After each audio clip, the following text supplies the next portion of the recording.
Hello,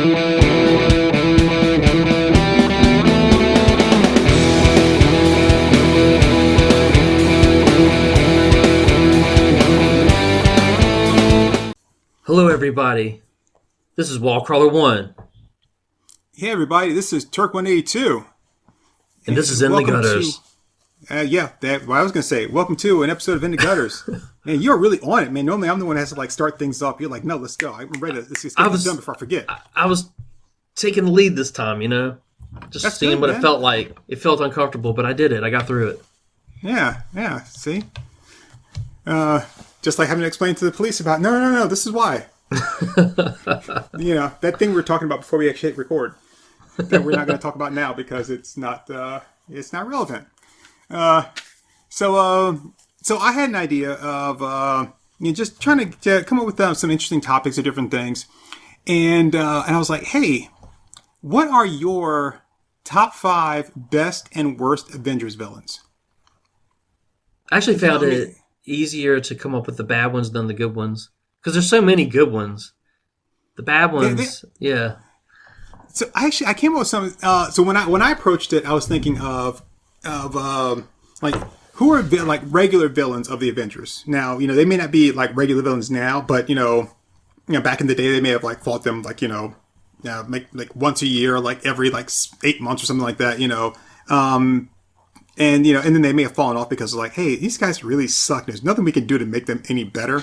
And I try to leave off like little one-shot people that let's say for example during Bendis's run, he had that guy the Hood, and the Hood was he was running a lot of stuff behind the scenes for a long time before he was finally revealed.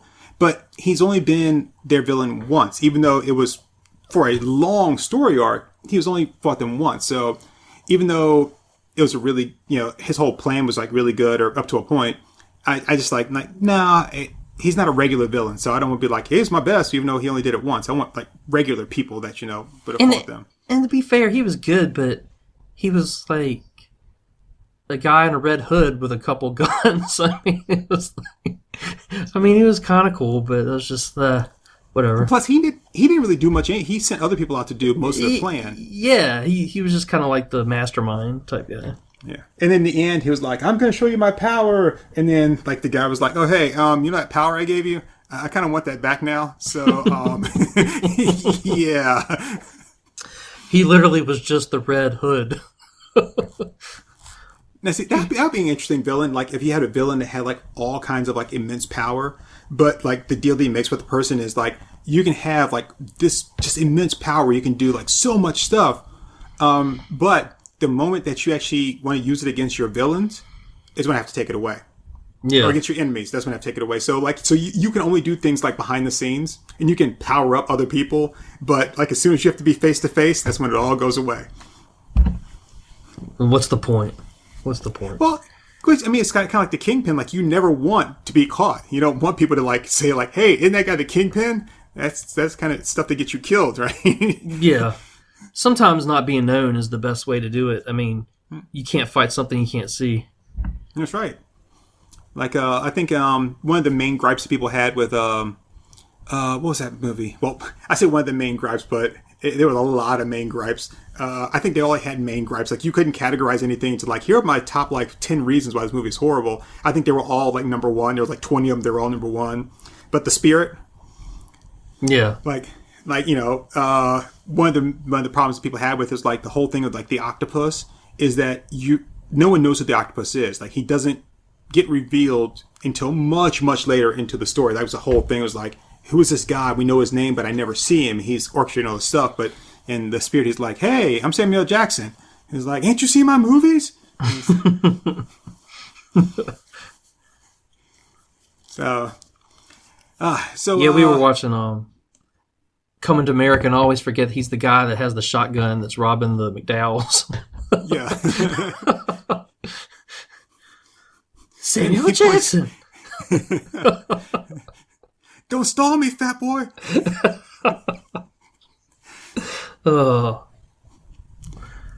Yeah, that's great. And then what's his name? Louis Anderson. Yeah. Yeah, he's funny. He's a funny guy. Is he still around? He lost weight, didn't he? No, he was he was on that show Baskets, that FX show with Zach Snuffleupagus. Yeah, I know. You're talking. He actually won because he plays his mom, and he actually won like an Emmy or a Golden Globe or something like that for his performance. You're right. I never watched the show, but I remember the advertisements. I never watched it either because I can't stand Snuffleupagus. Yeah, and it just didn't look funny. Yeah, it was like if you want to watch a half hour of cringe, like yeah. Like here we go, we've got like 5 seasons of like cringe. I'm like, oh boy, like, you mean Fringe, right? That sci-fi show from Fox? No. Cringe. The one with is that the one where he's dressed up like a clown and stuff? And yeah, he wanted to be a rodeo clown, from my understanding. Oh, is that what it was? Yeah, I couldn't see myself watching, but I did watch his Between Two Ferns. That was okay, but anyway, yeah, I think he's more of a movie guy than a TV show. I don't think I could stomach it. I think and I haven't even watched it, I've just seen the memes for Between Two Ferns where I think he has like Steve Carell on there who just like turns it on him and then just like tears him apart throughout the whole thing. Yeah. But I could be wrong though, because I've only seen the memes. But anyway, so you ever watch Camp Louie? Was that the cartoon? Yeah. If I did, I don't remember it at all. I think I remember it vaguely. Well, see, at least you have an excuse because I did watch it and I still don't remember it. So I think that's even worse. That pretty much says it all. Hey, but the Avengers.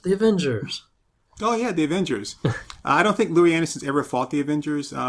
He would be a great villain, though. I could see him being a villain. Yeah. I could see that. I mean, he's a decent actor. I think with the right material, and if it had come at the right time, he could have been like another John Candy. You know who? Well, yeah.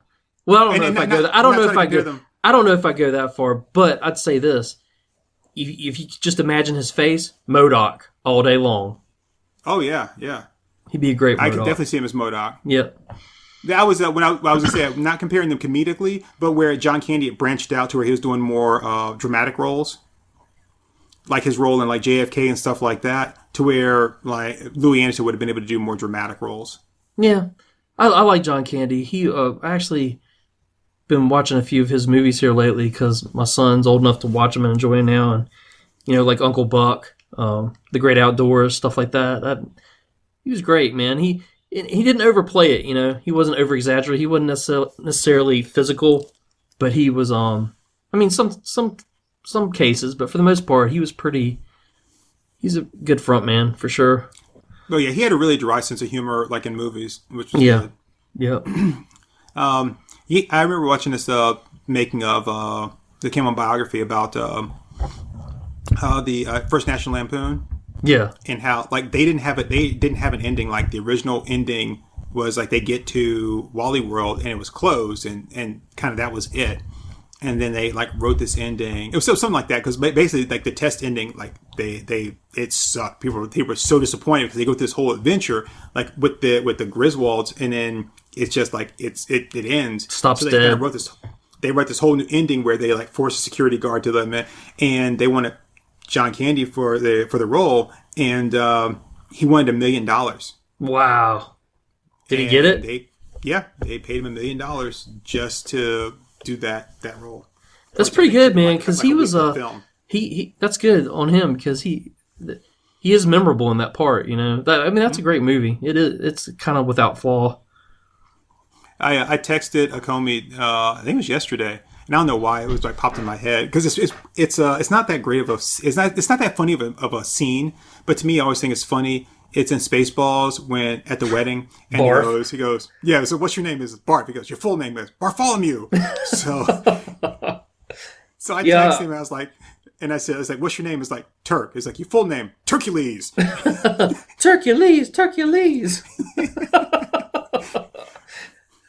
Yeah, actually, because of all this Coming to America stuff going on, because part 2's out. I haven't watched it yet, but we watched Coming to America with my son, and he's like, this is my favorite movie now. I was like, I wouldn't go that far, but it is pretty funny. But I started looking up all the Eddie Murphy parts. You go down the rabbit hole on the internet, and I started looking up all his box office gross and where his trajectory went down. And I mean, I kind of remembered anyway, but it's funny. Pretty much all his movies, for the most part, he's had a pretty good career. It really, even when it was down, it wasn't too bad, except for maybe Norbert. Yeah, that movie was horrible. Yeah. Or was it Pluto Nash? Is that the name? I was about to mention Pluto Nash. Yeah, that I think that one or Norbert were the one that lost like $100 million or something crazy. I think that was his biggest, but everything else, for the most part, he did pretty good on.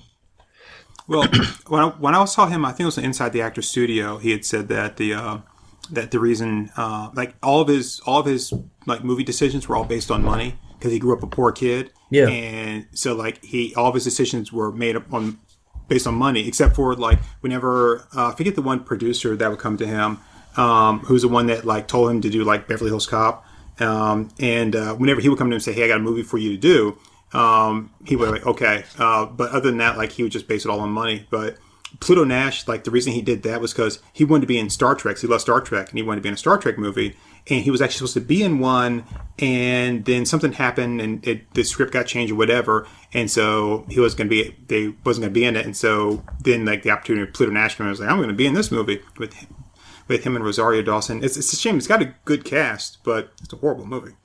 Just real bad. I don't know if I've even seen it, but I could just see him as Geordie LaForge. It's just,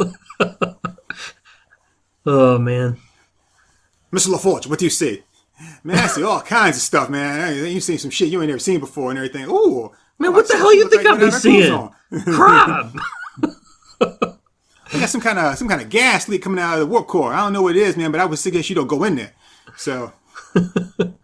Oh, wait. No, that's not the warp core. That's coming from Scotty's fat ass. I see Gumby, damn it. Oh. But unfortunately, Eddie Murphy is not a member of the Avengers. No. And, so what was we're going to go down the rabbit hole again if we don't start on it now. So why don't you start off? I was actually going to tie it all back together again. Okay, go. You mentioned Coming to America, but you haven't seen the second one yet. Okay. Have you seen the second one? Has not yet. Oh, okay. But the second one has Wesley Snipes in it. Yeah. And as we know, Wesley Snipes played Blade. But prior to playing Blade, and even after playing Blade, he was trying for the longest time to get a Black Panther movie started, and he was going to play Black Panther. Yeah, I heard about that. Black Panther is a member of the Avengers, and now we're back in. Okay, good. That's a nice little bow. Well, I like it. That's the 6 degrees of Black Panther for you right there. From Eddie Murphy to Black Panther. Yeah. He didn't even take it 6 tries, man. That was pretty good. From Louis Anderson to Black Panther. So we did the whole like white to black thing, man. It's good. It's unity, baby. It doesn't matter if you're black or white, Turk. I'm just right. I'm not gonna spend my life being a color. Oh, yeah. You didn't expect a black guy to know Michael Jackson? I grew up on that for like the first 20 years of my life. That's all I could listen to. Shaka-coo. All right. So you want to start it? I'll tell you. You want to start with bad guys or good guys? Because we're doing five worst villains and 5 best villains. So you want to start off the bad or the good or the ugly? I'm gonna start off with the good. Okay. Let's show them what like good villains look like before we start showing them like what horrible villains look like. Okay, go for it. And these are in no particular order. I do have some. I have some. What do you call them? Not alternates, but like crap. Well, I can't think of the word I'm looking for, but honorable mentions. Yeah, like people. I'm like these were kinda, but they ultimately didn't make the cut for one reason or another. So I got to start off with, and I think everybody's gonna know like my first group I got to start off with. So I've talked about them so much. It's got to be the Masters of Evil. Oh, so you're doing groups too. You can do whole groups. Okay. Yeah. Well, yeah, because it was like the villain. Because I mean, most of the time, the Avengers will fight a group. You know. So okay. And so yeah. So if you need to alter yours a little bit to like put some people like say like well this is like a group or whatever, that's fine. But Yeah, so I gotta say Masters of Evil, which is there's a caveat to this and a couple other people I'm going to mention that I'm going to wait until we kind of go a little bit further. But I think one, Masters of Evil have the even though they've changed like who some of the people are in the group. It's like this is like one incarnation of Masters of Evil, almost like the Brotherhood of Mutants, or the Sinister Six that we talked about and all that. It's like you will have like your core. I don't think you can have a Masters of Evil without Sockface. I mean, you have to have Sockface in the group, otherwise you don't have anybody. Okay. But and by Sockface I mean Baron Zemo for all those out there. I've just never been a big fan of his. I just never have. He doesn't. I mean, he's never really done much for me as an individual. Like he's no Red Skull, even though he wants to be. Yeah. He's no Red Skull. He's like a wannabe Red Skull. I'll give him that. Yeah. Yeah. It's like what's that guy? Is it Dr. Faustus? The other like Nazi guy. He's the one that hypnotized. The Spider-Man. Yeah, with the red hair and everything. Yeah. Yeah. Like him. Like on his own, he's not really much. But you put him, you tie him together with like somebody else, like the Red Skull. Even Arnim Zola. Like Zola's not that great on his own. He doesn't really do much of anything. But you put him together with some other people. And then it's like, okay, well now I can see his worth, even though like again he's only good, with somebody else. Now, does your Masters of Evil include the Wrecking Crew, your favorite group ever? So I was gonna say, yeah, like the different incarnations. You've had like some that have like Dark Star has been in it, and I think maybe like the guy we talked about before, Tiger Shark. But it's just kind of like he'll what's that guy? He wears the black suit with like the lightning bolt across his face. Oh yeah, what is his name? Yeah, he's horrible. Yeah. He's been there's like this. They're individually they're not great, but you take them and you put them together under Baron Zemo's like leadership, and they're pretty good because Hyde is in that one Justice League story. I mean not Justice League, sorry, Avengers story I always talk about. But Hyde on his own against the Avengers. Come on. I mean, no. You only work well with these other people together, and that's it. So I think I do like him though. I like him as a character though. It's impossible not like villain. Yeah, Spider-Man villain. You think he's a good Daredevil villain? Yeah. But beyond that, I don't think that he really stands out too much. It's like was it Red Ghost and the Super Apes? I'm like See, you already ruined one of mine. Oh, I always saw him more as a Fantastic Four villain, but I'm sorry. You know who I like to call him as? Kragoff. It's the Fantastic Four with 3 monkeys in it. Yeah. It's horrible. But yeah, he fought the Avengers too, and he's god awful. Yeah, he is. I mean, so there's one of mine. So spoiler. Yeah, sorry. See, my guys, you're going Masters of Evil. Pretty much every one of mine has been part of the Lethal Legion. They're like the B-list Masters of Evil guys. Yeah, maybe even D-list. They're god awful. I was like when Fantastic Four fight like Red Ghost and the Super Apes, like there's a whenever you fight, you always pair up. So Reed Richards is going to fight Red Ghost. Like, so if I'm like the Human Torch, how do I know which ape is my equal, right? The orangutan, because he's orange. I'm not actually an ape. I'm a gorilla. And Peter gets all in Red Ghost, and he's like, "Okay, fine. The name of the ghost is now, and the group is now Red Ghost and the Super Gorilla, Chimpanzee, and Orangutan. You happy now? That's a mouthful, What do you have after 2 apes go at it on a couch? Simeon's Furniture. Oh, sorry. But on boat.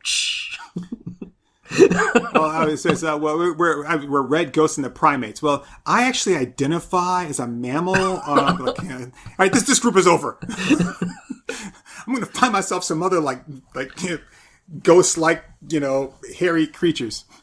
You are still part of the party, are you not? You question the party?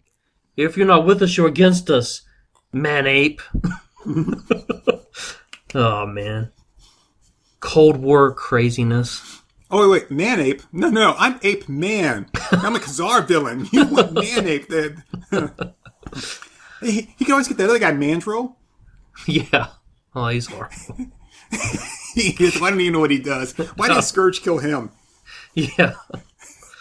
Ugh. All right, so Master People, I think, is a really nice, like, rotating group of villains, you know, like, as far as, like, who makes up their roster. That comes after the Avengers, and they normally can hold their own for a good while, so I think they're good. They're good for a lot of property damage. Yeah, I'm fine with them. I just didn't know we were doing groups. I was just thinking individual. I broke up people out of stuff, so. So, are we going back and forth, or you just want to keep naming all yours? I mean, let's go back and forth. I'm curious who some of your people are. Okay, he's not. This is just personal taste. I'm not saying he's a great villain. I'm not saying that he's even really done that much great, but you know, you have those specific issues when you're growing up and you buy them. John Byrne was doing a run, and then maybe it was George Perez that actually drew it. Byrne maybe did the cover, but it was kind of one of those where they were kind of switching back and forth. And I remember the Gray Gargoyle took on the Avengers one time, and I've always liked him for whatever. I've liked his look. I'm not saying he's a great villain per se, but just personally me, I like him as a character, so that's why I put him. He's the lowest on my list of people too. He's not high end, but I mean, really, all he has to do is touch you and you turn into, you know, stone. That's pretty good power. I have that two-parter from like late '70s, early '80s. And I think it is Perez, but I know you're right. It's like. I'm trying to think. I know the one cover was it Iron Man cap and maybe Wonder Man. Like, yeah, and he's like it's like orange. It's like orange in the background. Yeah, that's the issue, man. See, that's always stuck in my head since I was a kid, and so that's why I've always kind of been partial to him. Like I said, he's not great, but and what's cool is he even used it as art. One time, one of his stories, like he was turning people into stone and selling the sculptures. Oh, that's horrible. Isn't that awesome? So that's kind of cool. I always thought that was cool. And he's French, isn't he? Yeah. Paul Pierre Duval. I knew that off the top of my head. I didn't look it up at all. That even rhymes, y'all. Too. Not jinx. So, now, back in the day, this wasn't like they didn't really have Wonder Man all fleshed out like they do now. Nope, no pun intended. But could he actually turn Wonder Man into stone? I don't think he could. not nowadays. Not nowadays. Not that he's like all photoned up and everything, but like, yeah, I think back in like his original form, he probably could have, but not now. Yeah. Yeah, because I think back then they considered him as being kind of like fused with ionic energy. Yeah. And now he is ionic energy. Okay. Yeah, I don't think he could do... But you never know. I don't know. I've never seen him go up against him, so... Never know. I guess depends on who's writing it that day. What Marvel editors working diligently to keep all the... What are we saying? They don't do that. Nothing matters. I think I remember reading that two-parter with him in it, and I feel like back then, like most of the Avengers stories were two-issue stories. But it was I like that. I never really thought of him much like after that. And I think just because like, maybe they just didn't really know how to use him. I think he looks a good Spider-Man villain though. Yeah, he looks cool. That's the thing. That's the only thing about him. He took on Thor, and Thor's pretty much a badass, so is what it is. Yeah, because he's got his whole look is he kind of looks like a gargoyle. He's got the little mini Robin cape on, but then he's got like the Black Panther's like boots and gloves. Yeah, they're blue. Yeah, they're blue with stripes on them, where the rest of him is all gray. Oh, and his domino mask is blue too, isn't it? I think so. I completely associate him with the way that Perez drew him, though, or Byrne, because that's what made him look cool. I'm sure under lesser artists, that's the case of anything. That's the thing. Sometimes these obscure characters, like you're talking about, like the guy with the lightning bolt on his face that we can't remember, if somebody draws them right or gets them in the right story, they're cooler than they really are. Yeah. Like we said, That's there's no bad artists, or well, there's no bad characters, just bad artists, bad writers. Yeah. Yeah, I would agree with that. Because, it's an interesting thing where when you go back and like, someone takes an obscure like villain or hero and then really turns them into something. And you go back and look at their beginning stuff and be like, oh, this person, like they were nothing. You would see like their book and be like, oh, this book isn't worth anything. And then next like the right person comes along 2 years later, and then that person's just like the biggest thing ever. Well, like the perfect example of that, Lobo, man. Lobo wasn't anything until Simon Bisley in that miniseries, I mean, he was in Legion, but he was never quite, the main man until that started. Yep. Yeah, I was thinking about Speedball. Oh, yeah. He's never been good, Turk. I'm sorry. Yeah. I was gonna make a John Belushi joke, but I was like, yeah, I'm that. I'm. Oh, that's messed up. Well, I said I'm above that, but he was. I mean, when he had his original like series come out, it was like nothing about him. Like, especially, I really didn't even care for it. And I haven't seen him really mention his cat either, because this cat has like the same Speedball powers. But then he became part of the New Warriors. He was kind of cool there. And then, of course, he was he wasn't really responsible for Civil War, but he took the blame for Civil War. Then became Penance, which was, I didn't really dig Penance too much. They went a little too dark with Speedball. But then he came back and became Speedball again. So he was like Speedball, and he had spikes on him all of a sudden. He was like Dominatrix Speedball. S&M Speedball. All the spikes were internal. Yeah. Well, didn't he have some outside? I think some of them pointed out, didn't they? I don't know. Yeah, he had a couple of them that pointed out, but he had, I think it was the Tinkerer or whoever the guy is that makes all the costumes for the heroes and villains. And he had a spike on the inside of the costume. There was like 200 in the spikes for every person that died during the explosion. And then the one kid whose mom was like, the one that really kind of like made such a I don't want to say a big deal, but she was the one that was the most vocal about all this stuff and kind of pushed for the whole registration thing. And her son, he had like the biggest spike was one that was in the breastplate that was when he put it on, that went and was like basically right next to his heart. But then whenever the explosion causes powers to like change, so that whenever he got hit or felt pain, then it would actually cause his powers to amp up, kind of like a Sebastian Shaw. Yeah. But he was kind of like secretly like trying to kill himself too. There was like in Dead Man Logan miniseries, where it was in the future. I think it was Forge that had him contained, because Dead Man Logan, Old Man Logan, which became Dead Man Logan because he was dying, he went back to his future, which was the one from when, the Old Man Logan storyline where he, came back over here where they switched everything over. But anyway, so he went back to die, and Speedball was contained by Forge because he was basically building up so much energy. He was basically like a nuke, so they had to contain him. And then then he got like basically like released, and he went off, and it was. So he's pretty powerful, Yeah. But I wonder if that could kill the Maestro. I don't know. It'd be interesting. Because in Future Imperfect, the reason that the Maestro became so powerful is because the Hulk was on like the outskirts of a nuclear bomb, and he absorbed a lot of radiation. And in the end, spoiler alert, they killed him by putting him at the heart of the explosion. Yeah. And that's what killed him. So, but since Speedball would not have any radiation, he would just be pure energy explosion. Yeah. I wonder if that would kill him too. It could. It's possible. Okay. So, Grey Gargoyle. It's not bad. I like Grey Gargoyle.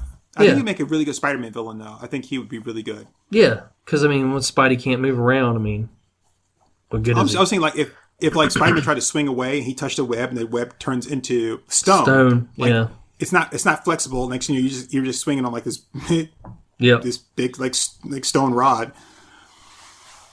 Okay. So my next one here, and this person only on there. They're only on there because it's almost like a legacy thing. Loki. Okay. Loki hasn't really fought the Avengers like as a regular that often, but he is the guy that forged the team. He was the original villain. Yeah. Yeah. And he's also the one that caused them to kick the Hulk out. So I was like, Loki. He messes with them. Quite a bit. Kind of back and forth. And I was like, if nothing else, I have to at least include him because he is the one that caused the team to forge in the first place. So I got to at least toss him that. So I put Loki on the list. Yeah. He's more, I think people associate him more now because of the movies. But you're right, like I don't think overall he's been that big of a foil to him, but he's more Thor, overall. Yep. But he's there's nothing wrong with Loki. He's a good villain. And I was trying to save this till later on, but because I did bring up Loki right now, I kind of just got to mention this piece right here, which is, at least from my list, the majority of the villains, the Avenger villains, they're not Avengers villains. They're like Thor's villain or Cap's villain or this person's villain that just decides that I need to fight the Avengers to get to you. Yeah, and so Master of Evil, that's Cap's villain, Baron Zemo, trying to get to Cap, and he just gets a bunch of people behind him. Yeah, like they're just trying to. It's just like you're part of the group that's protecting the person I hate the most. Right. So the Avengers villains really aren't Avengers villains. They're like, I'm your villain, but I gotta get some muscle to go after you. So yeah, and it's funny because when I was going through it, I was looking at these people. I'm like, these people don't really like. They're not really mad at the Avengers per se. I'm just mad at you, and these other people just come along for the ride. So, yeah. Well, and speaking of which, my next one, if you're ready for me to go, is pretty much the same thing. Because, is it okay if I? No, yeah, go ahead. Absorbing Man. The same thing. There's these issues that John Byrne drew back in the day where he took on everybody, and he's Hulk villain. So I don't think Hulk was part of the team at this time, but he basically took on the Avengers, and he's formidable. He's strong enough to do that. You use him right. He's not the brightest guy. I think that's the one thing that keeps him down, but he does grow over time. Like he got really big in that issue. Like we started growing in size, and so they sometimes overdo it like they did in the movie, but he there again, it just stuck in my head over time. I just always thought that he was a really cool villain. I can't believe you referenced the Ang Lee Hulk movie to them for the Absorbing Man. It took me. It was probably. I think I had to read it somewhere to figure out which villain he was supposed to be. I had no idea he was supposed to be the Absorbing Man. Yeah, and it was really poorly done. Yeah. But so I think you were talking about that. Absorbing Man fighting them, and I think after that fight is when he became a Thor villain too, in addition to like a Hulk villain. But isn't that the one where he's like on the cover, like swinging like his ball and chain, like hitting like maybe Iron Man or somebody like that, and like knocking him backwards? I don't remember that. The one I'm remembering was where he's like all metal, and it's kind of like a bird's eye view where they're looking down on kind of like a ship where he's fighting everybody. He's like he's like freaking out. Okay.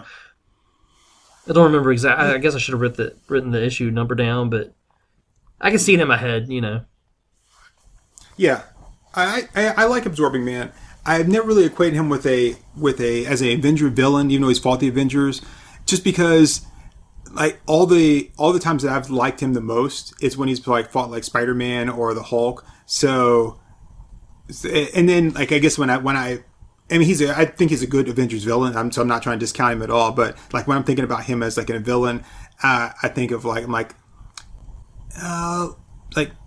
technically speaking, could he really take on all of them? Like, you can make a good argument for it, but especially back when like those original issues came out. But I'm like, but then I think about like when he's fought like Thor just as on like so maybe during the Dan Jurgens like John Romita Jr. run of Thor. Yeah. Like that's a really good fight with him and Absorbing Man in there.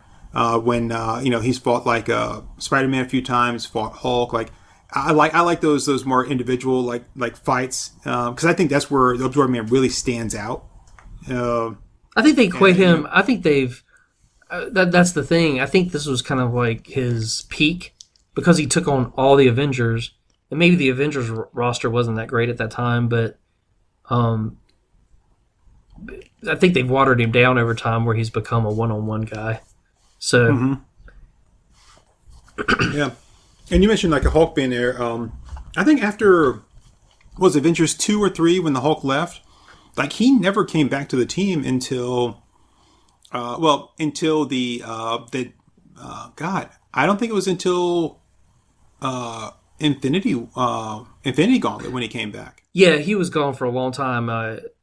I basically, I mean, that's the only reason, because we were talking about how it was usually associated with the rest of them, and I was just wanting to make sure that people didn't think that he was part of the team at that time. Oh, no, yeah. I was just thinking about that because I just remember when they go to get the Hulk, when they're trying to assemble everybody for Infinity Gauntlet after. So for those of you that don't know, because you've never read the comic book, and I'd like to think that our podcast for people that have read comic books and not just watch movies, but when Thanos put together the Infinity Gauntlet and he snapped his fingers, which was not something you had to do. I mean, he's got the Infinity Gauntlet; he can do anything. He doesn't have to snap his fingers to make it happen. He just said he wanted to make it happen. But when he did that, nobody knew what was going on. They had no idea he had done this whole Thanos quest, had gotten these gems and all this other kind of stuff. Everybody on Earth had no idea any of this stuff was going on. Just next thing you know, half the population of people just disappeared. And they're like, what in the world's going on? And then the Avengers all get together and they're like, hey, all these people are missing. They start trying to contact who, they start going through and trying to contact people are this person still alive? This person still alive? And I think that's when Silver Surfer crashed into Doctor Strange's house, like Banner did in the movie, and he was Thanos, and then Adam Warlock showed up and all that kind of stuff. But in the beginning, the Avengers had no idea what was going on, and they tried to contact Hulk to say, "Hey, look, we're getting all these people together," and they said the Hulk was like, he said he's not going to join until you guys apologize for kicking him out of the group back then. Because of what Loki did. It was like, you guys never apologized for that and kicking him out of the group. And this is the Banner Hulk too, Smart Hulk. And then they apologize and he steps through Doctor Strange's portal and then shows up there, which is an extremely funny moment. He was Smart Hulk at that time too. Yeah. Yeah. So who you got next? So let's see.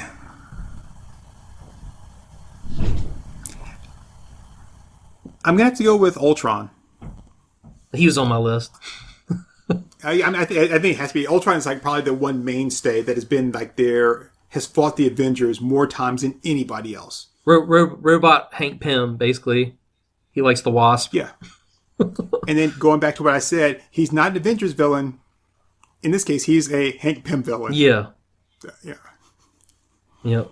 I do like that when they do Age of Ultron, the movie, and he creates Vision, that it's a movie-rized version of it, but the idea of he created the Vision. In the comic book, it was he created the Vision to take out the Avengers, but then they're convinced him hey, Ultron's actually the bad guy, and you don't have to do that. And he was like, what? Okay. And of course, instead of him being modeled after Hank Pym in the movie, he's modeled after Stark because Hank Pym hadn't come into play yet. It's funny you're mentioning that because you haven't watched WandaVision yet, have you? I have. I finished it. Did you? So yeah. So. Which, I mean, that's a whole nother podcast. Yeah. Did you like it? I did. I did. I thought it was good.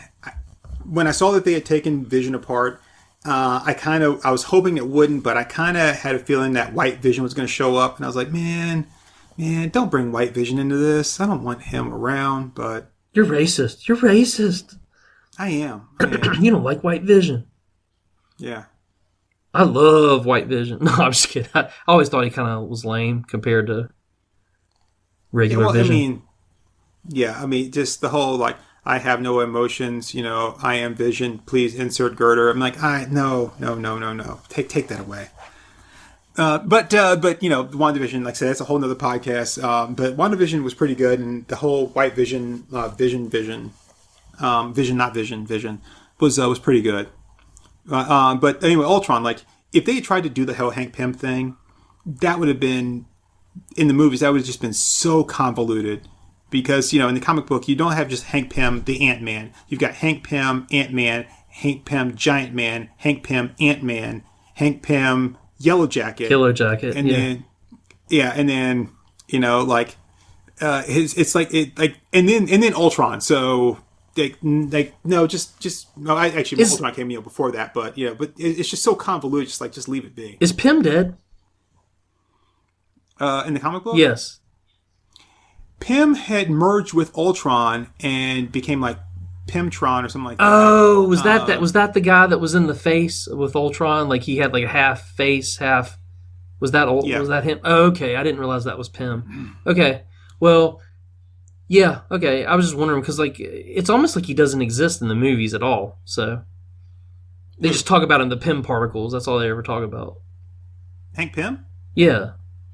Michael Douglas is Pink. Well, yeah, I know, but it's like it still doesn't really, it's not really like he was ever a super big thing, Like I don't know what to say. I know they as much as he was in the real Marvel universe is what I'm saying. Yeah, he's there, right. But he's like he's an afterthought. Where think about how much he really meant to the whole thing. Yeah, well, at the in the movies he was a he worked for S.H.I.E.L.D., and so all the stuff he did as Hank Pym was secret. In S.H.I.E.L.D., yeah, right, was all secret. No, I mean I understand. I'm just saying he's so downplayed, and it's all in the past. Whereas it just feels it's almost the equivalent of the original Doom Patrol and the Doom Patrol. It's like they had all their adventures, but do we care? Yeah, no, not really. But Ultron, in the comic book, Ultron has a much different purpose than what he has in the movie, and he is very much same kind of thing like in the movie where his mental pattern is based off of Hank Pym. So like he's in love with Wasp, Janet Van Dyne, because he's Hank Pym. And so that's like the only person he won't hurt when he attacks the Avengers. And then he's like, you know what? No. I'm a big metal guy. You're a big fleshy human chick. What I need is a big metal woman. So he creates Jocasta. Yeah. Who's a pretty cool character. I like her.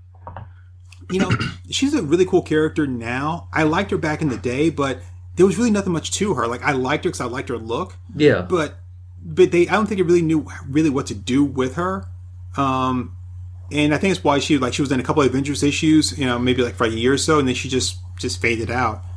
And then of course they brought her back more recently, within the past couple of years to like a bigger role and stuff. And she's isn't Machine Man in love with her? Yeah, they were I think they were married, and they were in. I was reading Iron Man, and she was in like Stark's new, employee, and he was using her. I think I don't know if I'm wrong, but she was head of security or something like that. And then Machine Man was getting all jealous, and it was pretty convoluted. I stopped following it. I don't read Iron Man right now, so. Let's see. The band Powerman 5000. They have a song called, if I remember correctly, it's called "Son of X-51." Okay. Which is Machine Man. Yeah. Yeah. That's like his robot designation. Yeah. But yeah, I'm pretty sure I know P-Man 5K has a song about him, and I think it's called "Son of X-51." So yeah, it's just kind of one of those cool things. I like. I think the best he's ever been used is when he was in Marvel Zombies, because it makes perfect sense why he's not going to get changed into a zombie, so of course he'd be there. Right. Yeah, that does make sense. And he'd be one of the people like, hey, you can go out there and do all this stuff and not have to worry about it. Yeah. Okay. Do you want me to? Or are you done? Or you want me to do mine? Yeah. Because we got a twofer out of that one because that's one of mine down. And it was. I think most people know enough about Ultron to know that Ultron is he's made of adamantium. He's incredibly smart, and he's in the comic book, which you saw a little bit of in the movie, where he continues to make better bodies. Like in the comic book, he's done that. He's up to even when they fight him, sometimes they're like, okay, so last time we fought him, this was like Ultron Mark 20. He's like, no, I'm Mark 27. I have I don't just come after you every time I make myself a new body. I come after you when I think I'm prepared to defeat you. So I've had 6 more incarnations between the last time we fought to now. And normally he's pretty he's extremely deadly when they fight. So I think Ultron, he's one of those that will always be a villain. When he shows up, he's there to do damage, and they really have to fight to beat him. And to be honest, unless you purposely put him off the list, I wouldn't be surprised if we have a couple more. I mean, we've only got 2 or 3 more to go. Actually, just 2 now, because we count it. So it was hard not to say anything because we were talking about it, but my 4th one is now Hulk. Hulk? Yeah, he's the best. He's one of the best Avengers villains ever, because they've had to take him on several times. I mean, it's a technicality, but it's true. I mean, because in the Incredible Hulk issues, they had to take off. It's pretty much every Avenger they could get was taking him on, and then like you said, at the beginning of the Avengers when they founded, Loki tricked him, and then Submariner tricked him too, and so he had to take him on then, and then World War Hulk. I mean, that's one of the best storylines they've ever done. He took on everybody. Yep. So Hulk Ant / Maestro.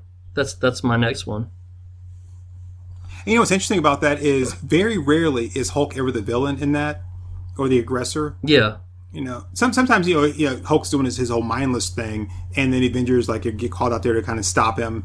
But for the most part, it's always he never goes just I'm the Hulk and I'm going to go to destroy stuff. It's always something's happened to where either he's out of control, or in the case of World War Hulk, he's like, hey, you guys did me dirty, and even then he's like, it wasn't even that they did him dirty by shipping him off to Sakaar, where it's not where he would actually sending him to, but then it was like, oh wait, you guys didn't blow up the ship, this guy lied to me.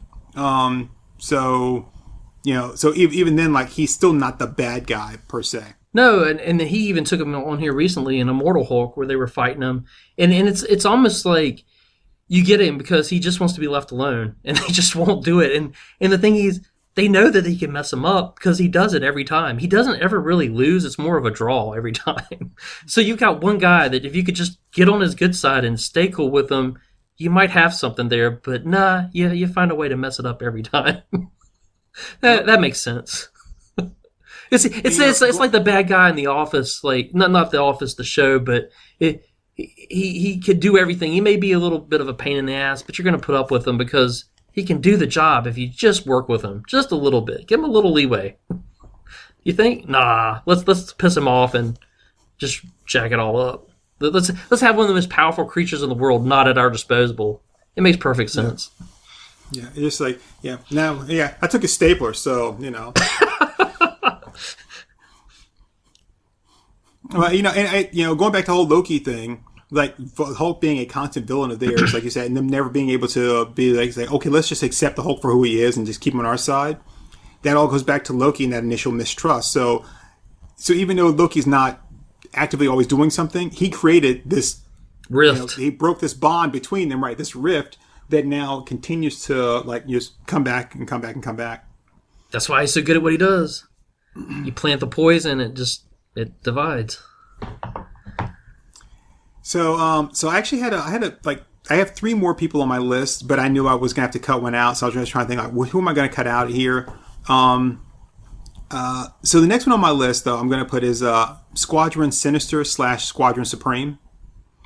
I would have put them on, but I didn't think we could do groups. So, but that would be my honorable mention for sure. Really? Yeah.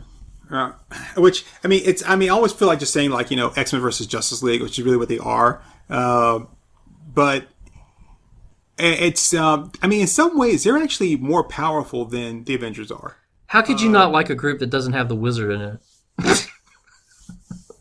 Yeah. I'm just kidding.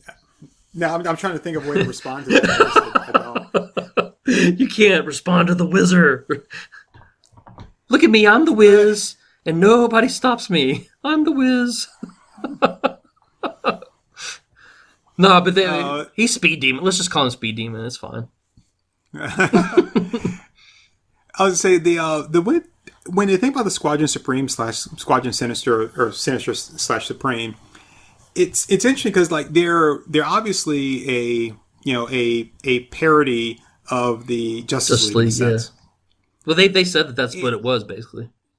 Right. Yeah. I mean, you look at that and you can clearly see it, but they're seriously making fun of them. So they're like, okay, instead of having Wonder Woman, we've got Power Princess, which is really a lame name, right? And that's lame. Whizzer, and then is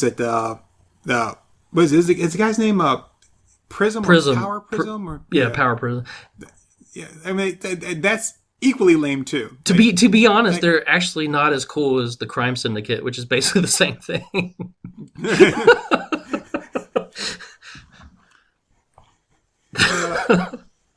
The Crime Syndicate are much cooler. They are. But then they're all pretty lame. But then you have like Hyperion. I'm like, he actually has a cool name. Like even like Nighthawk is kind of cool-ish, but it's like what else do we have that can be at night that's they rival Batman? We can't have like the Owl or the Night Owl or anything like that. Even though you could have had Night Owl, but so we're gonna have Nighthawk, which is okay.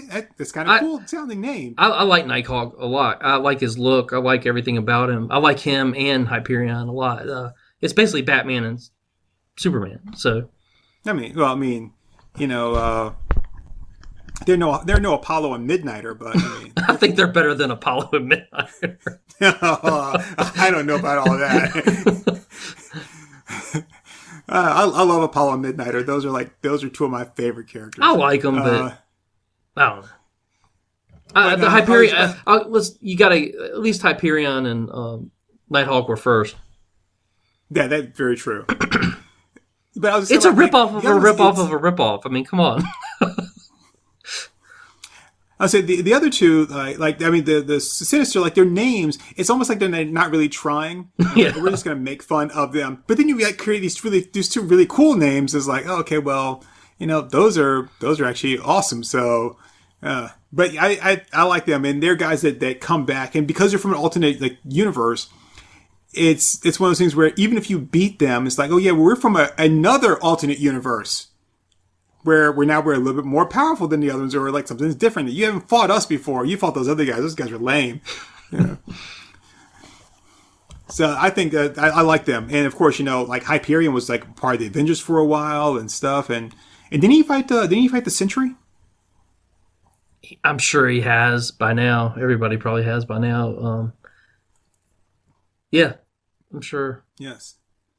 So they I like the Sentry, but God, he's just so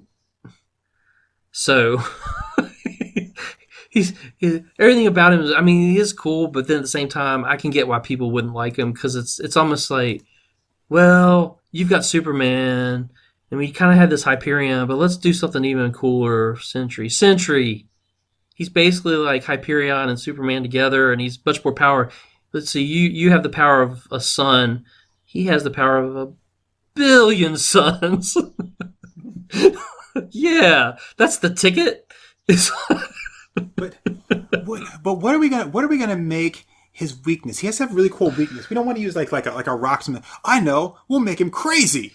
That'll be his weakness. Sanity. He'll be his own enemy, and he's almost like he's dead inside. Like he's got some sort of how do we make up all this time that he was gone?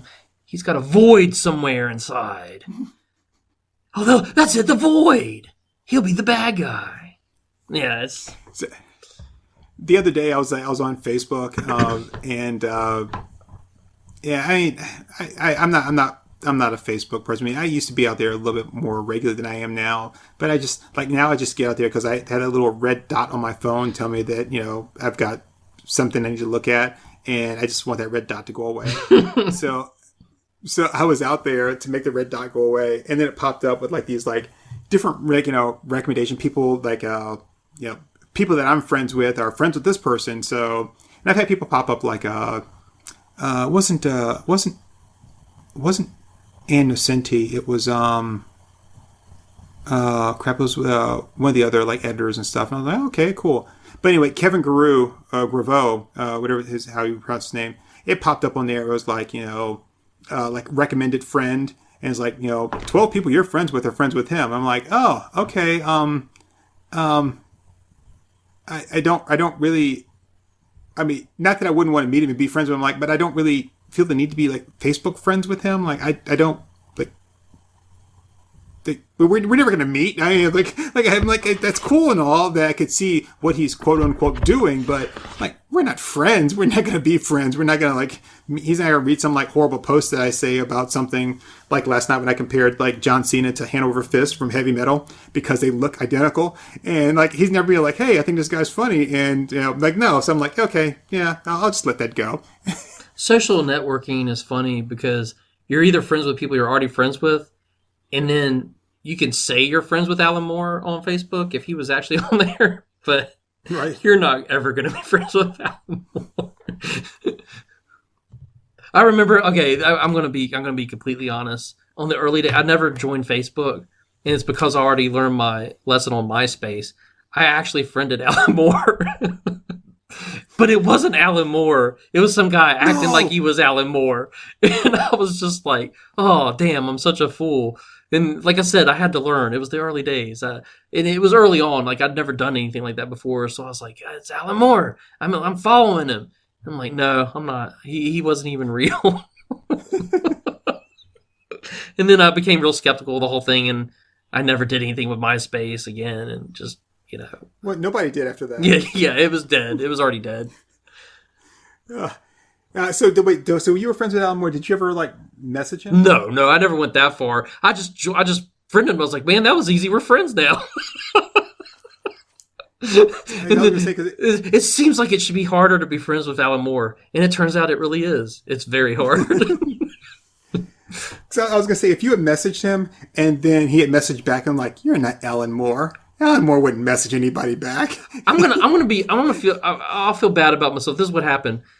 I looked up people that were famous, so I looked up Alan Moore, and he was really the only famous person that I really wanted to be, follow. So I looked him up, and I followed him, and then I read down, and somebody was like, "This isn't really Alan Moore." And then I felt so stupid. I was like, I am such a fool to think that I could even get close to the greatness of him. Well, one of my exes, her brother had like texted her or called him like one day. He was like, hey, I think I found David Bowie's Facebook page because it wasn't under David Bowie, it was under David Jones. Okay. And it was and he was like looking at it and like reading like the different things, I guess, and like who he was friends with and stuff. And he was like, I think I found like David Bowie's Facebook page. And I'm like, oh, okay. I never bothered to try to find it or anything. I was just like, oh, okay, that's kind of cool.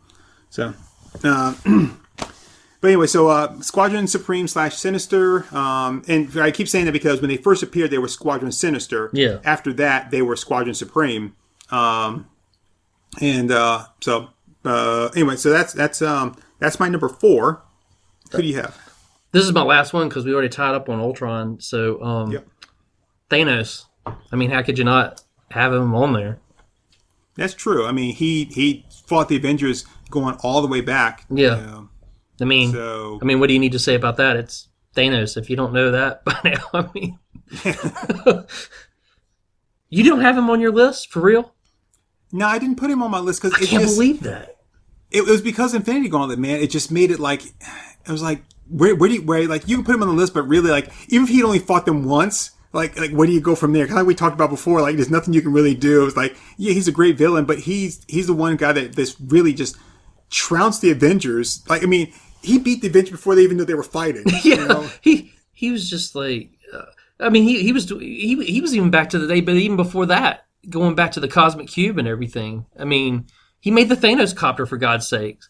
Yeah, I mean, actually, I don't think he made that. I think somebody made that for him. He paid somebody to make it. But probably Justin Hammer. Yeah, you really need that to defeat Hellcat. It's impossible to defeat her without the Thanos copter. And Spider-Man. Oh, he could never take them on. But yeah, Oh, I mean, man. okay, well, Well, good, because I was worried about that. I was like, for sure you would have that on there, but I could see. well, I mean, I was kind of like you. Maybe it's too easy, but I mean, yeah, I couldn't not put him on there. kind of like my Loki thing. Like I had to put him on there. Yeah, I mean, I thought about Loki, but then I was thinking he's more movie than But yeah, what is what is. Yeah. Hey, at least we got him on there together. But I think Spider-Man, like Thanos copter versus the Spider Buggy. I mean, that's something we never saw before. I have no idea how that would end. Like if it's like a race or something, or like I don't know. Seems like anybody that's got the height advantage is going to win that, but I don't know. I could be wrong. I mean, like Thanos is getting out. He's getting out of town in the copter, and he's like, I can't keep up with these webs. And he's like, he calls in for like the Spider Buggy, which could climb walls, if I'm not mistaken. Yes, of course. And here's the thing that's like really unbelievable is that the Spider Buggy was made by Johnny Storm, like because apparently Johnny Storm can build cars. Yeah, he's like a race car guy. Yeah, but like repairing race cars and driving race cars, a little different than like making one from scratch. It's like I think he had help from Reed, and then he's just like, oh yeah, I made this. You'd never heard of Little Johnny's Custom Rods? I have not heard of Little Johnny's Custom Rods. Huh? They've got an ad on Facebook. I didn't follow them though. I didn't. I swear, I didn't follow. That sounds like they would make marital aids in Little Johnny's Custom Rods. Yeah, it's not what they're advertising. Like, trust me, it's deceptive. All I gotta say is, don't go in there on a Sunday. That's all I'm saying. I will not. I'm going to play Dr. Seuss here. I would not go there on a Sunday. I would not go there on a Monday. I would not go there on a Tuesday. You can't talk about him anymore. I can't. Okay, you can, but I can't. Well, I mean, so Akomi and I had actually talked about it once before. Plus, like the whole thing, I thought was kind of funny because I didn't know what the big deal was, and people were talking about it. And then I just read this thing, and it's like, this is what the deal is. And I'm like, oh, okay.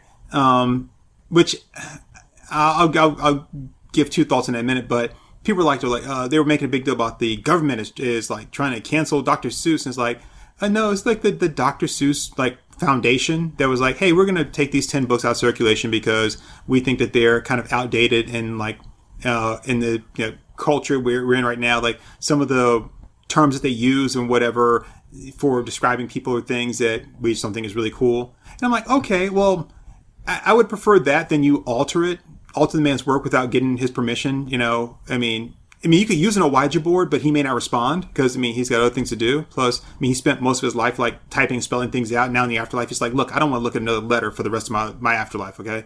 But so I would kind of prefer that. But then people were making it seem like the government was doing it. It's like, no, these people decided to do it on their own. They had actually nothing to do with anybody else. But anyway, he one of the things he got to start doing was cartoons. Like, before he was doing his own stuff, he was doing, like, cartoons for some magazine or whatever, and in it was normally like against like the war, like World War II and stuff. So he drew some pretty like racist images of like Japanese people and stuff. But that was the job. That was also the job, though.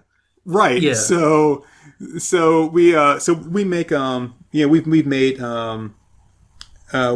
comments about him, like that kind of stuff. But yeah, it's just I'll say whatever I want about Theodore Geisel, Dr. Theodore Geisel, who may or may not have actually been a doctor. I think he was actually like a podiatrist. I'm like, that's not a real doctor. I think he did some taxidermy type stuff, or there's something like he worked with a zoo, or his dad did, and he used to draw, and he create these Dr. Seuss like plaques that had, how like you go into a house that's all, it's kind of like going to Craven's house where you have all the trophies on the wall with the heads of all the animals. Right. Like he creates stuff like that, but it was his made up creatures and stuff, but he'd use actually parts from other animals to make them. It was kind of creepy, but it was that's so sweet. Yeah. Hey, it was the sign of the times, man. He's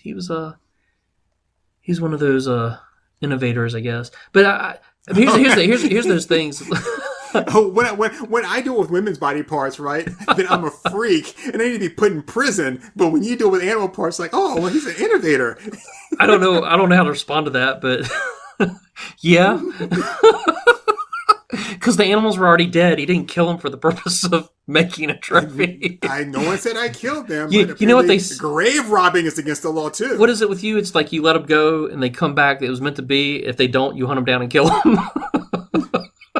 Right. I mean, I let them go with like a tether. So, a tracking device. Oh. If you ever want to see your mom again. This is going really dark. I don't think Dr. Seuss has any much judgment on people, man. I mean, this is what we're dealing with here. My thing with Dr. Seuss is, it's fine if you want to take his books off. I mean, they own it, so they can do whatever they want to. I don't care, but I don't see why they couldn't edit it, but maybe they couldn't get the rhyme scheme going. You know, it's kind of hard to change. Like, I do not care if they are black. I do not care if they are white. I don't care if they're yellow or if they are... I don't know. I got nothing. They're like, what's the problem, Susan? I can't find a word that rhymes with this. Bigger? No, that's not it. Trigger? Go figure? It's like, screw it. We'll take it out of print. Tommy Hilfiger? Oh, man. Okay. That's horrible. All right. So did Dr. Seuss write Little Black Sambo? I'm sorry, no, never mind. I don't think he did. I think that was the other doctor. Okay. Kevorkian. Yeah. So my next two are, which I should only have one, but cheater. This was really hard for me, so I'm just gonna say, I'm gonna have to go with Molecule Man. I thought about him. And instead of my favorite, which I'm surprised you haven't called me out for not calling his name yet, but instead of being Kang the Conqueror, I have to go with Molecule Man. I thought about Kang, but Kang's almost like three different entities. He almost is like 3 in 1. You know, it's hard. To me, Kang is superior out of all of them. Kang is the one. So yeah. We talked about the Avengers Earth's Mightiest Heroes being such a good show, and the episodes they did with Kang, because they led up to his whole thing, but I thought they did a really good job explaining like who he is, his motivation, and like how that his whole like time thing and time displacement and the whole Back to the Future thing worked. I thought they did a really good job, but I gotta put Molecule Man over Kang because like Owen Reese. He's so powerful. And like the only reason that the Avengers even beat him was because he's like, at the end of the day, I really don't want to fight you guys. And I don't really want to kill you. Even though I can, like this. Like I could do that if I wanted to. See, I really don't want to. I could tie you up too because I'm really good with knots, but I'm not going to. No, I thought about Kang. I did. I thought about Molecule Man too, but to be honest, my only Molecule Man... he's not really fighting the Avengers, but I guess he was fighting some of the Avengers with Secret Wars. That was my big exposure to Molecule Man. So I don't know really too many other stories except Secret Wars. But he really wasn't. Yeah, he fought the Avengers in like was it maybe a 2 or 3 part story before that. Because he back then he used to use that little like wand type deal. Yeah. It's like they never fought him before, and he was, he can do anything pretty much. And I hate to say it, but like the only limitation is his imagination, but that really is it. Like the only limitation is what he thinks that he's capable of doing, and the fact that he really, at the end of the day, he really doesn't want to hurt anybody. He's like, I did this and stuff, but like I'm not really that guy. That thing. And they had to go to him for something within the past 10 years or so. There's something that was going on. They had to go to him for help, and he was like, yeah. I want to, but yeah, I'm trying not to. And I think he has a son as well that has some powers. I've just never been a big fan of his face with the the black line, kind of like Phoenix 2, where she's got the hellhound marks on her face. I always thought that was kind of weird, distracting, but I mean, yeah, I never understood why he had the lightning bolts on his face. Yeah, it was bizarre. It seems like you could fix that if you really wanted to. Yeah, well, I mean, he definitely could. Yeah. But yeah, I think that's how you can tell like Owen Reese from the Molecule Man. Oh, then like the costume, be like, does he have lightning bolts on his face? No, then he's just Owen Reese, you know. And then his like, wait, does he have lightning bolts? Ah, shit, it's Molecule Man. Before we go though, actually, you know what? I'm gonna start off the next episode with my others, the ones that didn't quite make the list there, because of various reasons, you know. Well, if you want to go ahead and put them in, you can. I just wanted to point out the time. That was all. No, because I'm not sure if we'll be able to go on as long with the people that we don't like, because we don't like them. So it's like they suck. It's like this guy sucks. That's it. That's all I can say about it. It sucks. I got one that sucks so bad, even he knows he sucks so bad. He sucks so bad. All right. So this has been well, we didn't intend to be a two-part, but a two-parter of our top 5 favorite Avengers villains, and then we're gonna go into our top 5 least favorite Avengers villains. So yeah, and then I'll have my honorable mentions, as well for favorite Avenger villains in there. All right, so my name is Turk182. Wallcrawler One. And this has been an episode of In the Gutters. Hope you guys enjoyed it. And so we will be back with this and some other good stuff coming up soon. And I guess we'll also, be doing an episode maybe on WandaVision. Probably. Yeah. And then, and guess in maybe 3 weeks. Maybe a little bit longer than that. So maybe a month or so, we'll be doing an episode on Winter Soldier, Falcon and Winter Soldier too. Yeah. Yeah. Looking forward to it. That'll be coming up soon. Yeah. So, all right. So, thank you all very much for checking us out. Hope you come stay in, check out some more stuff. Please subscribe. Please give us a review if you like what you heard. If you didn't like what you hear, here's some more stuff until you do like it, and then give us a really strong review. 5 stars, what we want. And